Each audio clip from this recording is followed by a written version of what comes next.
Big breaking చూస్తున్నాం. Revanth cabinet ప్రక్షాళన వారే అదృష్టవంతులు. 5 రాష్ట్రాల ఎన్నికల ఫలితాల తర్వాత తెలంగాణపై కాంగ్రెస్ అధిష్టానం దృష్టి పెట్టనుందా?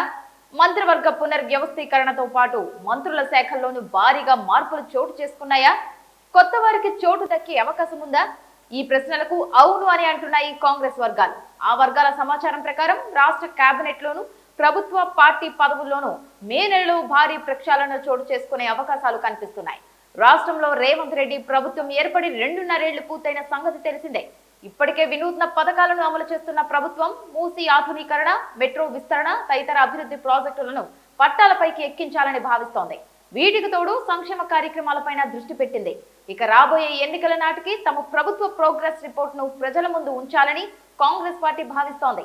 గత 10 ఏళ్ల పాలనకు తమ 5 ఏళ్ల పాలనకు మధ్య వ్యత్యాసాన్ని ప్రజల ముందు ఉంచాలని ఆలోచిస్తోంది. అభివృద్ధి సంక్షేమ కార్యక్రమాలను దూకుడుగా ముందుకు తీసుకువెళ్లే విషయంలో కేబినెట్ పాత్ర కీలకమే. దీనికి తోడు అసెంబ్లీ ఎన్నికలకు ఇక 2.5 ఏళ్లే సమయం ఉంది.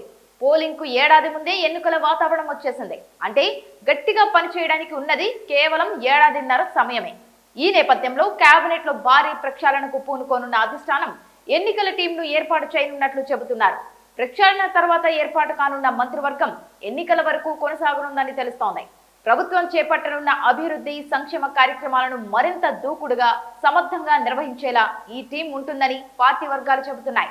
గడిచిన 2.5 ఏళ్లలో మంత్రుల పనితీరు, వారి శాఖల నిర్వహణలో పురోగతి, పలువురు మంత్రులపై వచ్చిన ఆరోపణలు వంటి అంశాలపై వివిధ వర్గాల్లో అధిష్టానం ఇప్పటికే నివేదికలు తెప్పించుకుంది. 5 రాష్ట్రాల్లో ఎన్నికల నేపథ్యంలో పునర్వ్యవస్థీకరణను పక్కకు పెట్టింది.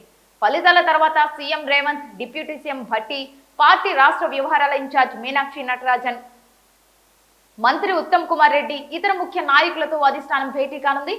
పునర్వ్యవస్థీకరణ, శాఖల మార్పులు, ప్రభుత్వ పార్టీ పదవుల నియామకం తదితర అంశాలపై చర్చించి నిర్ణయానికి రానుంది.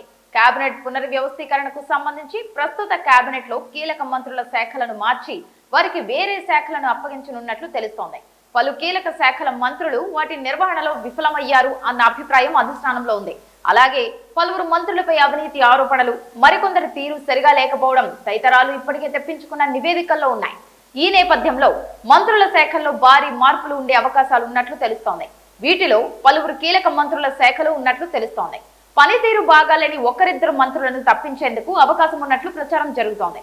అదే జరిగితే ఆ స్థానంలో కొత్త వారికి అవకాశం దక్కుతుంది. ప్రస్తుతం మంత్రివర్గంలో ఒక బెర్త్ ఖాళీగా ఉండగా రెడ్డి, ఎస్టీ, బంజారా సామాజిక వర్గాల నుంచి దీనికి గట్టి పోటీ నెలకొని ఉంది. ప్రధానంగా మునుగోడు, ఇబ్రహీంపట్నం, పరిగి ఎమ్మెల్యేలు కోమటిరెడ్డి రాజగోపాల్ రెడ్డి, మల్రెడ్డి రంగారెడ్డి, రామ్మోహన్ రెడ్డి పోటీ పడుతున్నారు. ఎన్నికల ముందు ఇచ్చిన హామీ మేరకు తనను కేబినెట్ లోకి తీసుకోవాలంటూ కోమటిరెడ్డి రాజగోపాల్ రెడ్డి పలు వేదికలపై మాట్లాడారు. అయితే నల్లగొండ జిల్లా నుంచే ప్రాతినిధ్యం వహిస్తున్న ఆయన సోదరుడు కోమటిరెడ్డి వెంకటరెడ్డి ప్రస్తుతం మంత్రిగా ఉన్నారు. మరోవైపు ఉమ్మడి నల్గొండ జిల్లా నుంచి party MLA Balu Naik ST quota senior నేత హోదాలో మంత్రి పదవిని ఆశిస్తున్నారు. డిప్యూటీ స్పీకర్ గా మహబూబాబాద్ ఎమ్మెల్యే రామచంద్ర నాయకును అధిష్టానం ఎంపిక చేసినా ఇంతవరకు ఆ పోస్టుకు ఎన్నిక నిర్వహించలేదు. మంత్రివర్గ విస్తరణలో అదృష్టాన్ని పరీక్షించుకుందామన్న ఆలోచనతోనే ఆయన తన ఎన్నికను వాయిదా వేయించుకున్నట్లు చెబుతున్నారు. ఇక బీసీ వర్గం నుంచి ఒకరిని డిప్యూటీ సీఎం గా తీసుకునే ఆలోచనను అధిష్టానం చేస్తున్నట్టు చెబుతున్నారు. టీపీసీసీ చీఫ్ మహేష్ కుమార్ గౌడ్ ను బీసీ కోటాలో డిప్యూటీ సీఎం గా తీసుకునే ప్రతిపాదన ఉన్నట్లుగా జోరుగా ప్రచారం నడుస్తోంది. అదే జరిగితే మంత్రి పొన్నం ప్రభాకర్ ను పార్టీలోకి తీసుకొని టీపీసీసీ చీఫ్ బాధ్యతలు అప్పగించే ప్రతిపాదన ఉన్నట్లు చెబుతున్నారు. అలాగే స్పీకర్ ప్రసాద్ కుమార్ ను మంత్రివర్గంలో తీసుకుంటారు అన్న చర్చ ఉంది. అదే జరిగితే స్పీకర్ స్థానంలో ఎవరిని ఎంపిక చేస్తారు అన్నది ఆసక్తికరమే.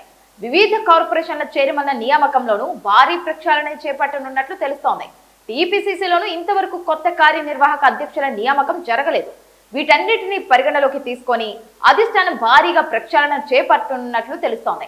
ఇన్ని సమీకరణాల మధ్య అధిష్టానం నిర్ణయాలు ఎలా ఉంటాయి అన్నది ఆసక్తికరంగా మారింది.